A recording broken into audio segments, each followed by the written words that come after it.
Just yell out.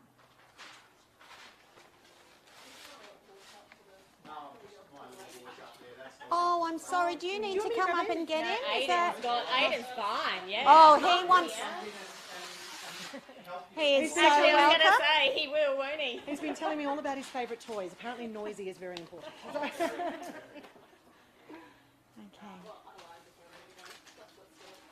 Okay.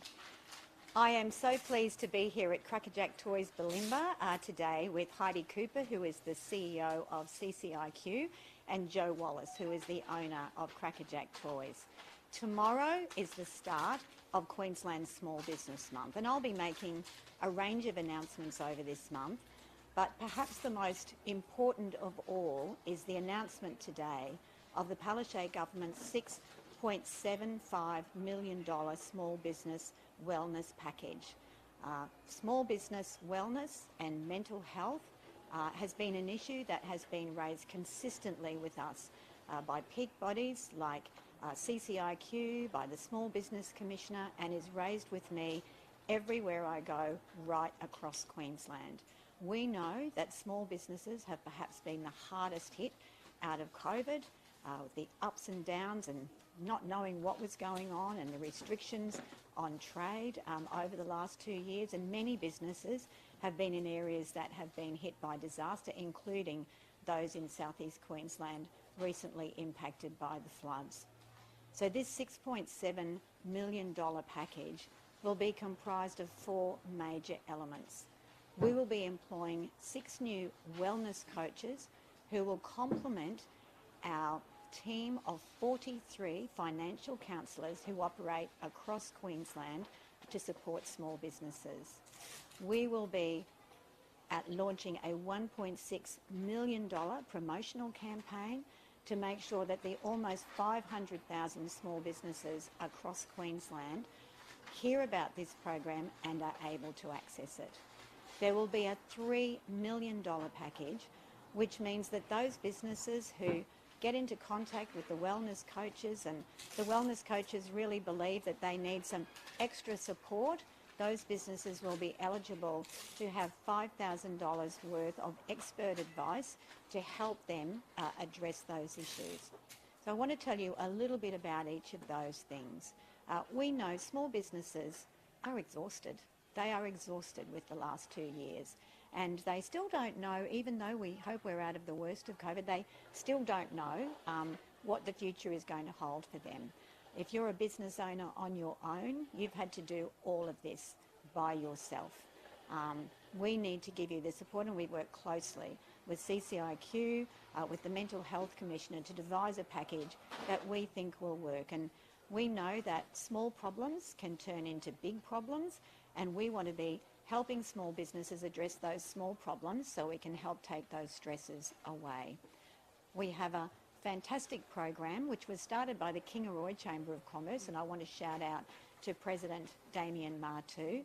They were sitting around one day with their businesses and saying, how is everybody? And everyone was going, yep, we're good. And then someone said, well, actually, I'm not good. I am really struggling. I am drowning. And they talked about how important it is to encourage people to just speak out and know their support.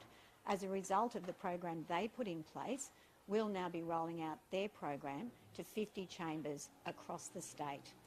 We know one of our biggest issues is just making sure people know about our support packages. And so the $1.6 million promotional campaign will be rolling out across the state. We want to make sure that everybody who needs to know about it does know about it. But of course, this is the start of Small Business Month, as I said, and this is a great opportunity for people to be looking at our website, at the resources that are now available, going to our website and finding out about what is coming. I'll also be making a range of announcements about grants. We've made our Small Business Commissioner permanent, and I will be announcing our new Queensland Small Business Advisory Council next week. So we're asking small businesses, watch this space, but the thing that everyone can do is to go out and support their local businesses, particularly in Small Business Month. And a long weekend is just a great way to start. Everyone's got their favourite local small business, and we're saying, Go out, make sure you say thank you, give them a plug on Facebook. We've got all sorts of things on our website to help you really highlight Small Business Month, so please go to Business Queensland website. But everyone can really give a boost to their local businesses in their community. I'm just going to hand over to Heidi now, and then we'll talk to Joe. Thank you, Minister. CCIQ has been calling for a holistic approach to the long-term recovery but also growth of small businesses, and we very much welcome this package today. Queensland businesses have had extraordinary challenges over the past 2 years, and that's been compounded by some of the really significant events that we've seen recently, particularly in relation to floods. We know from CCIQ's pulse data that more than 60% of businesses told us that either they or their staff had experienced mental health challenges due to the stresses of COVID and all of the changes that occurred during that time. And that was before we had seen the full impact of Omicron and the floods. We know that mental health and wellness is so important for our communities, and we also know that it's really important for small businesses. So it's essential that small businesses have this support if they need it. We know that during this time, small businesses have pivoted and changed so much. They have responded time and time again, whether that's to changes of rules and restrictions, whether it's working out QR codes, whether it's thinking about sanitisation, masks and systems. Small businesses have had many stresses over this time, and it's really important that we have a dual approach to recovery, which is looking at both business needs as well as wellness needs. Small business is the backbone of our economy and our communities. We know that successful small businesses mean a successful economy and successful communities as well. So now is the time to be backing your small business. Small Business Month is a wonderful reminder of just how important small businesses are to us. So I'd really encourage everyone to get out and back your small business. Hi, I've had a small business for nearly 6 years. You wear many hats as a small business owner: finance manager, buyer, employer. And so any assistance that can help, particularly I guess that you did feel quite alone during the COVID times, and so any assistance that can help us to hold strong, I guess, until sort of everything does get back to normal would be amazing. Yeah, any help in small business means you're not alone, I guess. So, yeah. Joe, while you're there, Yep. could you just step a little bit closer to the microphones? Yeah, that's okay. And could you say your full name and title? Joe Wallace, owner of Crackerjack Toys. And just as a small business Yep. owner yourself, can you just talk us through, I guess, the complexities, the kind of support that you'd be looking for from a package like this, whether it's sort of financial counselling, wellbeing counselling, what kind of things do you think would help small businesses like yourself? I think the package seems to offer support, which means you're not alone, that you aren't going to be handling it all on your own. So finance assistance is always really important because it's only one of the areas that you specialise in, and maybe you don't have a strong skill set in that. So to have somebody who can help you budget and plan for the future coming out of this situation would be amazing. Holistically, wellness is, looking after yourself. And this is, I don't want to be... We do come last as an owner because customers come first, families are in the, most people have, everyone has full lives, etc. But a small business owner doesn't turn off at 5 o'clock. I'm on call 24/7. And that's obviously a choice issue as well. So, it's all pros and cons in that respect. But, you do this because you love it.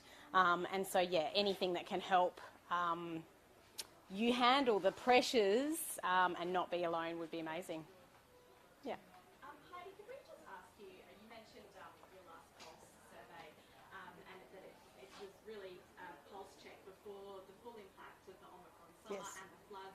Now, of course, we're heading into a situation where cost of living is rising and people are feeling more budgetary pressure. What kind of year has this been for small business owners so far? And I guess what are your worries about the future couple of months? Look, we're hearing time and time again from businesses that costs are a major issue for them, and so we need to continue to look for ways to support businesses with reducing the complexity of running a small business. You've just heard Joe say that it's a 24-hour job to be a small business owner, and we hear that time and time again. So it's really important that we look at ways of reducing costs and also reducing some of that complexity as well. We also see incredible support for small businesses, and I'd really encourage that to continue, particularly over this time. We know that businesses are looking for support in a whole heap of different ways, and that's what's really valuable about this package, because it means that depending on what the small business needs support in and is wanting to talk about, all of the different areas that they need to be thinking about to grow their business, this package has lots of different ways in which they can help. I think you're pulling the pulse for this quarter by being the deal at the moment. It Have is. there been any preliminary results about how businesses have rebounded post-Omicron? Are businesses getting back on their feet? No data at this stage, but we are hearing that businesses like Joe, they're wanting to open their doors, they're wanting to employ people, they're wanting to be part of our communities. So businesses are extraordinarily resilient, and businesses are wanting to continue to grow, and what we need to do is ensure that there's a long-term recovery at this point in time. One of the things that we are really proud of is that the data that we do collect from frontline businesses has been able to help to develop this package because we know that it's real, we know that it's what businesses are looking for. Do you have concerns that some small business owners don't know how to access these type of support packages? Access is absolutely critical, so we need to ensure that this is something that businesses can access in an easy and in a timely manner. Particularly businesses who are reaching out for support, it's critical that this is done seamlessly. So when does all this kick off? When is this all happening? We will be doing work straight away on the promotional campaign. The question about how do businesses know about it and access is critical, so we will get that promotional campaign out as soon as possible. What's important to know is that there are already services available to small businesses through our financial counsellors, but through links on our website, businesses can be directed to assistance. And so we're really encouraging people right now and using Small Business Month to say, go to the website now and there's already help. The new financial counsellors, the new wellness coaches will start probably in July. We need to make sure that those people are trained to recognise real mental health issues. These are not mental health practitioners. We need to know that they are trained properly so that they can make the referrals if they see something that they think is worrying. So that takes a little bit of time, but this is really one of those, as soon as we can get it out, we will get it out. Minister, can I ask about another announcement today about Yes. adding about 70 pharmacies to a pilot program through the National Pharmaceutical, I forget what the name of the program is, but the Yes, NPI. yes, I know the one, yeah. What is that going to mean for people in Queensland? So that's a program that is going to be rolled out to selected pharmacies in regional Queensland. People who are over 65 are currently eligible for free flu vaccinations, and so this has been put in place to ensure that those people, particularly in areas where it may be a little bit more difficult to access other health services, that is available to them. We are really encouraging as many people as possible to get their flu vaccinations right now. I know the Chief Health Officer has already said a number of times this might be a big flu season, so if people are getting their vaccinations, if we're helping them, particularly in more vulnerable age groups, to access those vaccinations, then that's a good thing for everyone. Why has it taken so long for Queensland to be part of that program when other states have been offering it for some time now? I'm afraid I'm not able to answer that question. That's unfortunately something you'll have to ask the health officer. Is it disappointing no flood victims opted to use accommodation at Wellcamp? That's an interesting question. When you look at the local government areas that have been disaster declared, and I think there's 20 of them, not many of them are actually near the Wellcamp facility, and we're talking about people in these floods who have been deeply traumatised, individuals or families who pretty much lost everything and may not know when they will actually be able to resume normal life. I don't think any reasonable person would expect to take families or anyone out of their normal environment, out of their normal support structures, kids away from their own schools. I don't think anyone would expect that to happen. And so if you look at that spread of people who've been affected, I think, that's the main prerogative. How do we look after these people the most? I would say the story in the Courier Mail did imply that the state government was paying extra to house those flood victims, which is in fact not correct. The federal government, under the disaster recovery scheme, compensates flood victims for all of those costs, compensates the Queensland government. But we'll be looking at ways we can use that facility in the best possible way over the coming months. You've just outlined a range of reasons why that facility isn't really appropriate in a natural disaster situation, but that was one of the key alternatives that the state government put forward as a use for that facility. I mean, really, it's not going to be used for quarantine, it's not going to be used for flood or disaster victims. What can it be used for? The quarantine facility, I think everyone knows that when COVID was at its height, when we were looking at enormous numbers, the Queensland government was the government that took the initiative to find a way to keep Queenslanders safe by using that facility.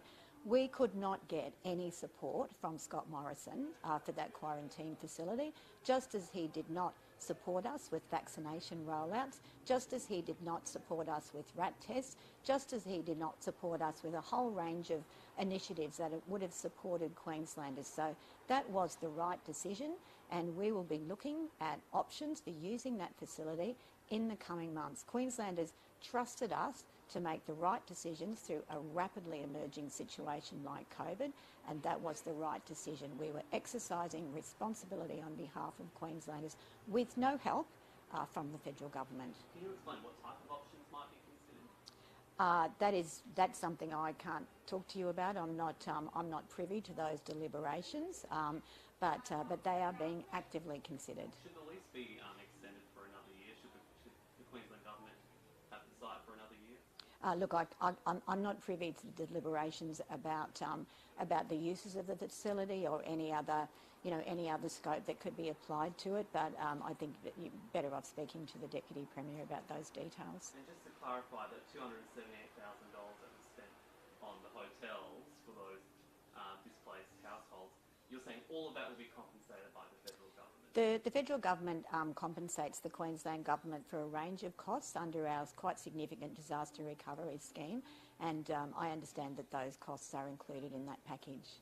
What will the Shop Harbour development mean for Queensland tourism and local businesses in the Whitsundays? Oh, that's fantastic. I've actually just spent the last 2 days in the Whitsundays, and I had caught up with the Whitsunday Chamber of Commerce last night, and of course we know that our tourism hubs have been really hard hit by COVID in particular, and by not seeing international visitors for quite some time. They're very excited by what's happening, and already people returning to that area, and I am sure they will be absolutely delighted to see such a significant investment. We've also got a weird one at the Gold Coast. There was another pitch invader at the Titans game last night. The NRL says it's concerned it's becoming a bit of a social media trend. What's your message for Queenslanders about the behaviour expected of them at our stadiums? I'm sorry, could you just repeat that? Sorry. There was a pitch invader at the Titans game last night. Oh, what is that? Pitch invader? Oh. Yes. The NRL says it's concerned it's becoming a bit of a social media trend. What's your message to Queenslanders about their behaviour expected of them at our stadiums? I think this is a bigger question, and it's about respect. It doesn't matter what environment you're in, you need to show respect. And I think all of us, no matter whether we're talking about football games, or we're talking about small business, or we're talking about workplaces, or what we're talking about, we need to always show respect, and we need to put in place really clear boundaries that such things will not be tolerated. Thank you. Good, thanks everyone. Great. Can you, Joe, could you please?